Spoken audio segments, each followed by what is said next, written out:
What's up, guys? Welcome to my channel. My name is Carrie and I am a product-based business coach. I work with e-commerce and subscription box businesses and I help them make more money, sales, and drive more traffic. So today's episode I am so excited about because we have pet industry, petpreneur, pet influencer, ninja Tori Mistick on the podcast today. So today's episode is going to be a quick clip. I think it's a few minutes long, and we're going to share with you some really cool things that Tori and I were talking about on the podcast episode. The episode is about how to create a community for your brand. So if you have a product business and you want to get more customers and you want to get your customers to buy more from you over and over again, you have to create a community.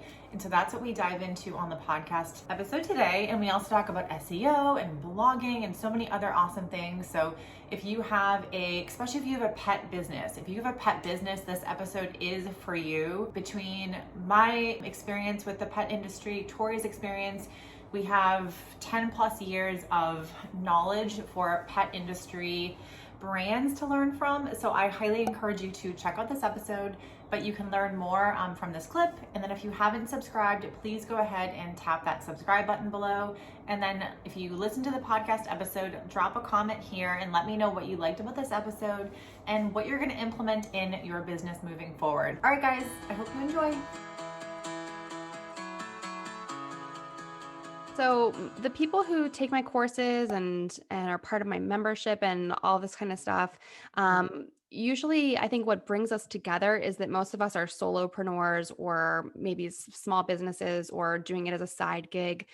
Everyone's, pretty small, scrappy businesses. But within there's a huge range of people who do services and products and animal communicators and other bloggers and content creators. So kind of the category is very broad, but what we all have in common is that we're all kind of doing it on our own. Okay. I love that. And I love that you were kind of talking about being scrappy and all that, because that's something that definitely resonates with, myself and also with a lot of the audience listening to, is that, there are people that are trying to do all the things, and a lot of them have 9-to-5s and they have, kids and other things going on, and they're trying to just figure out how to make this like passion project or their dream side business actually a reality. So I love that. And what I would love to dive into a little bit more with you is how to build a community, because I feel like that's something that a lot of people actually don't teach. They talk about how to make sales. They talk about how to grow your Instagram, but they don't actually factor in that the community part is essential. And that's actually what I focus on for Dapper Dog Box. I heavily focused on building a community and nurturing them and, creating my little super fans, and that would get sales and repeat buyers. So do you want to kind of dive in a little bit in terms of how to build a community and how to build that around your audience's interests? So really anything you want to kind of share about that.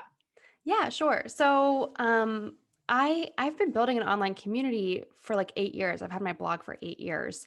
So for many, many years, my online community was, pet parents. And I was always thinking, how can I deliver for dog moms and for pet parents and write about topics that they care about. And I built a really big audience through that. And it was really wonderful. And grew my Instagram to like 40,000 followers. And then the sponsorship things rolled in and that kind of stuff. So that was great. But I had a hard time figuring out how to really monetize that audience. I tried a whole bunch of different things over the years, and I found that those people loved like reading and lurking and kind of observing what I was doing, but not necessarily getting super involved in stuff. And so I felt like I really hit my sweet spot when I started, branching off, because I still do both now. So I have like kind of two sides of the coin, the pet parents and then the petpreneurs. And when I started really focusing on the petpreneurs and realized how much I could help people and they were receptive to the help and then they wanted to take action on what I was helping them with, that's kind of when I think all the magic started to happen. And I would probably point out like last April, a month after the pandemic started, I hosted an online workshop called Grow Your Pet Business Online or something like that. And I was blown away, like 200 people signed up for this workshop. And it was just a free workshop I was hosting. And I did it because there were so many pet industry people, like trainers and groomers and walkers and sitters and all these people whose businesses were so reliant on being in person, and they could not do anything for many months last year. Mhm. And so I did this workshop that kind of gave people a few ideas on how they could get scrappy and make some money and do some long-term strategy kind of stuff while they were in this like holding period. And so, like, one of the ideas to make money was, creating print on demand products, because your customers probably want to support you, but they just can't, take your dog to the groomers at that time or something like that. So I shared a bunch of those ideas, and people just loved it so much. And I found that, creating this community, then I went on and created two more online courses last year, and people just, they get so into it. And if people love you and your style and your honesty, and, I try to give as much as I can away for free. And if people, send me DMs, I'm happy to give them free advice all the time.